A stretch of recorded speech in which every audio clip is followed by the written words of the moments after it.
Bonjour, bon, je vais finir par ouvrir ma page YouTube, hein, c'est la deuxième vidéo, pour répondre à la demande du groupe concernant le texte Le Prêche de Panlou, qui n'est pas si difficile que ça à comprendre, mais qui nécessite quelques connaissances générales sur l'œuvre de Camus. Donc déjà, la première chose, vous devez vous rappeler les mots-clés de l'œuvre de Camus, à savoir l'absurde et la révolte. Donc l'absurde, notion individuelle, qui correspond en fait à la conscience que l'être humain a de sa finitude, donc de sa mort, conscience que la vie est une expérience et qu'elle est déterminée par des choses parfois extérieures, comme le destin de Camus lui-même qui, comme vous le savez, terminera sa vie dans un accident de la route. À l'opposition de l'absurde, la notion de révolte, qui pour le coup est une notion collective. Donc en fait, il n'y a qu'une façon de faire face à l'absurde, c'est collectivement se rassembler, faire front devant les situations d'absurde, comme là la peste. La révolte, c'est donc en gros la solidarité entre des individus pour réussir à dépasser cette situation. À partir de là, quand vous avez en tête ces notions d'absurde et de révolte, vous comprenez mieux le prêche de Panlou. Pourquoi? Parce que Panlou, c'est un prêtre et il pense que en fait, on peut se soigner, on peut surmonter toutes les épreuves en croyant, en ayant la foi. Donc c'est en fait comme si c'est la transcendance qui allait apporter la solution. Évidemment, on peut supposer que ce n'est pas une théorie à laquelle adhère Camus, et d'ailleurs on le verra par la suite, à travers la mort de Panlou. La mort de Panlou, c'est le symbole en fait, la recherche de la réponse à l'absurde dans l'au-delà, c'est caduque, ça ne fonctionne pas. Voilà, donc le sens de sa mort, c'est l'échec de toute solution à l'absurde par des moyens qui dépassent l'être humain. Ce prêche de Panlou, il est assez long. Donc déjà, vous devez commencer par définir le terme de prêche. Donc prêche, on l'a déjà dit, le prêche c'est un discours, donc à visée argumentative, persuasive, pour convaincre un auditoire de quelque chose. Et ça a une connotation religieuse. Donc c'est un discours qui est prononcé en chair par un prêtre. La problématique de ce texte, c'est quelle est l'interprétation de la peste que formule le prêche de Panlou. Donc ça va reprendre un petit peu tous les éléments que je viens de vous donner précédemment. Alors, le plan qui était proposé par le cours. Donc, grand 1, la force persuasive du prêche. Donc là, je vous invite à reprendre un petit peu en détail. Donc, on s'appuie sur l'organisation du texte, on regarde la structure, on voit qu'il y a plusieurs formes de discours, on voit qu'il y a du discours indirect libre, du discours direct. Donc, il y a plusieurs formes. On va noter que le discours direct rend la scène beaucoup plus vivante, beaucoup plus dynamique, puisque le prêche a pour fonction de convaincre, et donc c'est une forme de théâtralisation. On remarquera qu'il y a aussi des pauses dans le flot du discours, hein. On l'a dit tout à l'heure, c'est quand même assez long, il y a une forme de violence. On a des renseignements sur l'attitude du prêtre, on voit quelles sont les réactions de ses fidèles. Voilà. On notera toujours en arrière-plan, c'est assez régulier dans ce livre, que la voix du narrateur essaie de faire des petites intrusions pour quelque part chasser la voix de Panlou, pour qu'en fait le lecteur ait un regard critique, écoute ce prêche, mais en ayant toujours en contrepoint la voix du narrateur. On vous rappelez qui est le narrateur, hein, vous vous rappelez de la construction narrative du roman, donc qui est en gros un journal de bord, hein, les mémoires du docteur Rivet.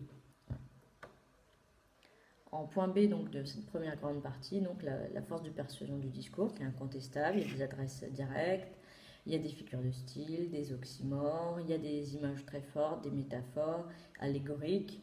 Dieu n'est pas tiède, on parle des pieux, la métaphore de la lumière et de l'obscurité, ça relève tout autant du vocabulaire religieux qui est fortement manichéen, donc oppose le bien, le mal, les couleurs. Voilà. On notera également le ton didactique qui est sensible dans les connecteurs logiques. Voilà, donc objectif de ce prêche, donc saisir violemment les esprits. Et c'était le point C, j'ai un peu anticipé tout à l'heure, donc une véritable mise en scène théâtralisée. Bon. Donc ici, le père Panlou est un orateur, il est aussi un grand acteur, et on s'appuiera sur tous les éléments de didascalie, enfin, les indications qui pourraient relever des didascalies, pour confirmer cette idée. On a par exemple la mention des odeurs de cire, les éternuements, les bruits de voix, les flammes des cierges, la lumière plus jeune, etc. Voilà. Dans une deuxième grande partie, on va s'interroger sur le sens qu'on va donner à ce prêche. Donc, quelle est l'interprétation de Panou? Pour lui, c'est clair. En fait, la peste, pour lui, c'est un châtiment divin. C'est pas possible autrement. C'est une vision religieuse qui revient très souvent dans l'histoire. On a vu à l'époque de Shakespeare, dans l'incendie du globe, ben, en fait, aussi un châtiment divin. Pour beaucoup de cultures, beaucoup de religions, les grands événements comme, je sais pas moi, les tremblements de terre, euh, les séismes, c'est lié à une sorte de rébellion divine. Alors pourquoi la peste? Bah pour lui c'est simple, parce que les hommes ne sont pas assez croyants. C'est le manque des foi des hommes, c'est leur indifférence à Dieu qui justifie ce châtiment.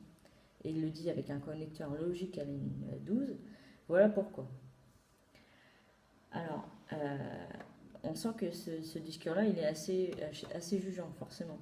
On est beaucoup dans ce rappel de la perte du chemin du salut, de la voie, du guide, etc. Donc il est vraiment, en gros, dans l'intention de ramener les justes, donc les êtres, sur le droit chemin. Et pour ça, il réinvoque des sources mythologiques antiques ou bibliques, comme la lignée des maudits, donc l'histoire de Caïn, donc le fils d'aîné, les fils aînés pardon, d'Adam et Ève, la mention du déluge, les deux villes de Sodome et Gomorre qui ont été détruites par une pluie de feu dans la Bible, parce que en gros c'était une punition devant les comportements dissolus, les mœurs dissolues des habitants. Le pharaon, la mention de Pharaon, donc l'histoire des plaies d'Égypte, hein. Ça c'est pareil, retournez voir ça en détail. Ces éléments de culture, je vous l'ai dit sur le moment quand on a fait le cours, vous ne pouvez pas passer à côté, c'est à vous de vous renseigner. Vous ne pouvez pas lire un texte comme ça sans chercher dans un dictionnaire, dans une encyclopédie, les renseignements. Donc Job, par exemple. Donc Job qui a été un personnage aussi qui a été mis à l'épreuve de Satan. Voilà. Et donc qui a tout perdu, il va connaître tout, la maladie, et finalement c'est grâce à sa foi qu'il va pouvoir se racheter. Donc toutes ces références bien sûr ont une valeur symbolique. Et donc la conclusion de Panou, elle est la suivante. L'homme est marqué par le péché, qui est dans sa nature, donc c'est l'idée du péché originel. Donc il s'agit donc d'un monde où l'homme est naturellement corrompu, mais c'est pour ça que l'homme doit racheter sa conduite par l'exercice unique de la foi. On citera Pascal dans les pensées, il faut que nous naissions coupables ou Dieu serait injuste. Donc, autre point donc, de cette deuxième partie, la question de la présence du mal sur la terre. Donc, on a parlé donc, de la présence du concept de péché originel.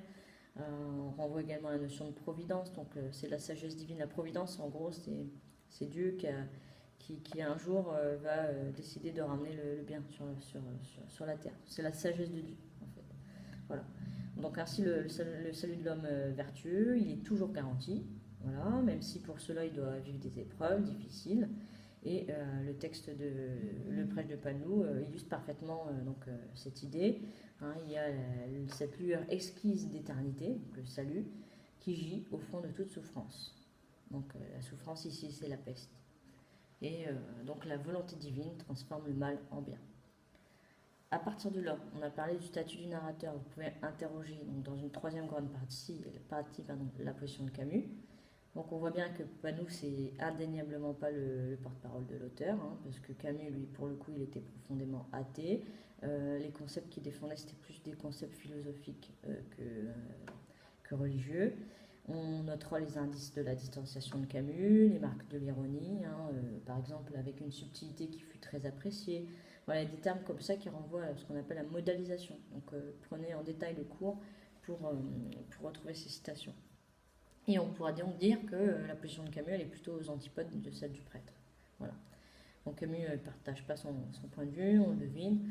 Camus dit, et condamne la religion, nous sommes le résultat de 20 siècles d'imagerie chrétienne. Depuis 2000 ans, l'homme s'est vu présenter une image humiliée de lui-même. Et il écrit ça dans les carnets. Voilà. Et en gros, pour Camus, la religion n'apporte pas de secours. Voilà.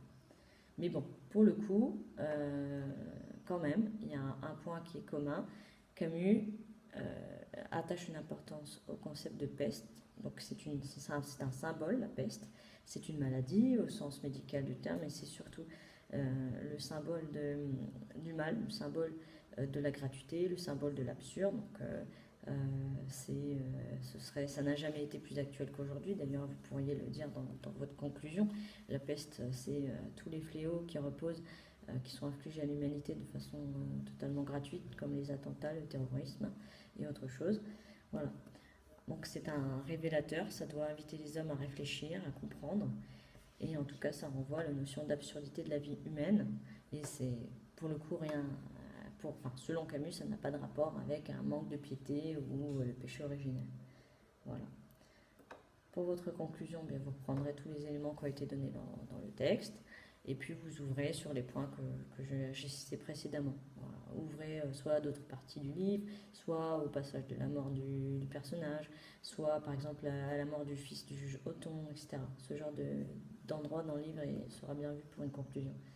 Sur ce, bon courage, bonne révision, et ça c'est 20 sur 20 assuré. À très bientôt.